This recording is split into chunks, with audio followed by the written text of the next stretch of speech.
కొన్ని ఉక్సుల పట్టీలు కాజుల పట్టీలు ఉంటాయి కదండి, ఆ నుంచి ఒక ఉక్సుల పట్టీ లోపల నుంచి ఒక 4 ఇంచులు తీసుకున్నాను. ఆ తర్వాత లెంత్ కూడా 4 ఇంచుల లెంత్ తీసుకున్నాను. ఆ తర్వాత సెంటర్కి ఉక్సుల పట్టీ కాడ సెంటర్ పాయింట్ అనేది తీసుకుంటున్నాను.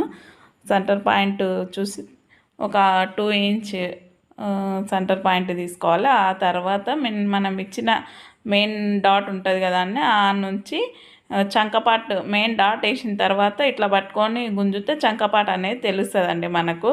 అట్లా వేసుకుంటే ఇంకా నీట్గా వస్తుంది. నేనైతే చంకను గీసే చూపిస్తున్నాను మీకు.